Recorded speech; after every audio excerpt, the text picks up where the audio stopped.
Today, let's start with a poem. A search for immortals. In pursuit of truth, some grow obsessed, crossing mountains, tears in distress. Day and night, they worship and pray, yet spirits may follow. Come with me. Welcome to the second episode, where we continue the story of the Basket Immortal. At that time, I was still in middle school, and kids are naturally curious. I was exposed to some of this stuff at home and liked to show off. Back then, the adults only taught a little when they were in a good mood, so I was just half-baked. The less you know, the more you like to talk. Now that I've learned more, I'm lazier about speaking. Eventually, talking wasn't enough, and I wanted to try it out myself. One afternoon after school, I decided to show off in front of some friends. The so-called Basket Immortal ritual required simple props: a vegetable basket, a child's garment draped over the basket, a chopstick inserted at the bottom of the basket, and the main practitioner reciting incantations to invite the spirit. My friends by summoning the vegetable basket spirit. Baskets and chopsticks were easy to find. Every household had them. However, a small enough garment to cover the basket was not available since everyone's clothes were too big. Coincidentally, a classmate's family had just had a baby brother, just over a year old, and his clothes were just the right size. We encouraged him to sneak one out from home, and soon he brought one. With everything ready, it was time to show my skills. I lit incense and candles, drew a talisman from memory, and recited the incantation to invite the spirit. I don't know if it was the wrong timing or a mistake in the talisman, but after reciting the incantation, nothing happened. Two classmates started jeering, saying it must be fake. Hearing that, I got anxious. Unexpectedly, the basket suddenly shook and began to move on its own. The classmates holding the basket's handle claimed they didn't move it. It moved by itself. The basket started spinning in circles. Feeling quite confident, I told my friends to ask any questions they had. The first question I remember was, "Who are you?" The basket wrote El Dongbin in the sand. Back then, everyone was familiar with the stories of the 8 immortals, and seeing El Dongbin made everyone excited. They even asked him to guess everyone's last name, and he got them all right. Since we had just finished exams and results were to be announced the next day, they asked him to predict the scores. The basket paused for a while and then reported the scores accurately. The next day, when the results were out, everyone's scores were exactly as predicted, except for one classmate whose score was initially miscalculated and later corrected. This increased everyone's respect for the Basket Immortal. We started inviting the Basket Immortal almost every week, asking all sorts of questions, even about crushes. El Dongbin answered them all patiently. However, one night, a classmate's mother stormed into my house with him, accusing me of practicing superstition and deceiving gods and ghosts. Her child had a persistent fever and was babbling nonsense.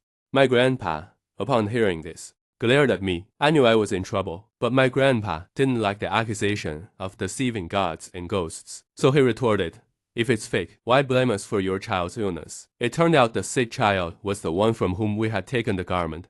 Initially, everything was fine, but after the last session, the garment was worn again the next day, and the child fell ill. They thought it was just a cold, but nothing worked.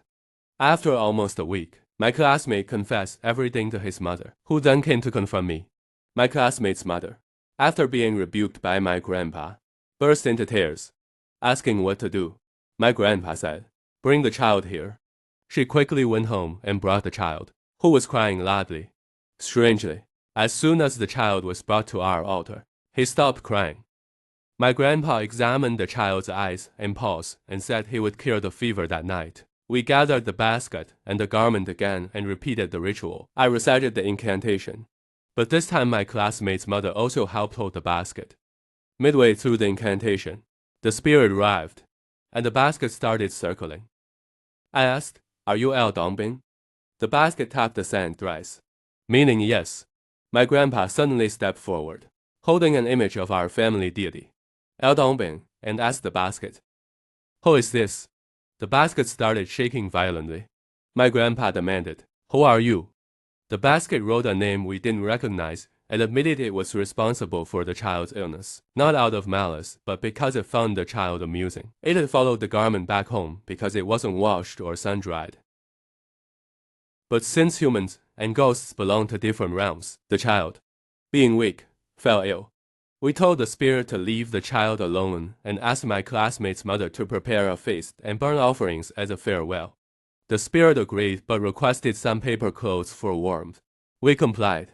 My grandpa then took 3 flowers from the altar, steeped them in hot water, dissolved the talisman in it, and gave it to my classmate's mother for the child to drink. The child's fever subsided the next day. As for me, I received a severe beating that night and was sworn never to summon any spirits alone again. Since then, I haven't invited the Basket Immortal again. Early in my training, about a month in, I experienced hearing the 3 realms during a meditation session with my master. While my master was performing a soul-calling ritual for a client, I noticed his chanting sounded different, with a buzzing echo. At first, I thought I was hallucinating, but the buzzing stopped when the chanting stopped. As I focused, the sound became clearer, and I realized it wasn't an echo from the room. I had been meditating in that room without ever hearing such a sound before. It had to be something my master did. After the ritual, I gave my junior brother a knowing smile and asked if he sensed anything. He stretched and said he almost fell asleep. I asked my master if he noticed my reaction, and he nodded, asking me to explain. I described hearing his voice with an echo. My master laughed and told the others that while they first saw the 3 realms, I heard them first. He said, hearing leads to seeing the 3 realms soon enough. I asked if seeing the realms would be frightening with ghosts everywhere. My master reassured me that with protective talismans, ghosts wouldn't dare approach and that our souls and spirits were stabilized during training, so we wouldn't be afraid.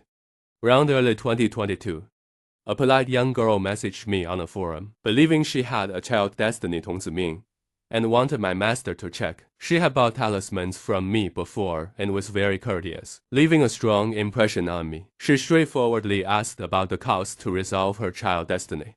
I asked my master and quoted the price. Curious, I wondered why she asked. Could she really have a child destiny?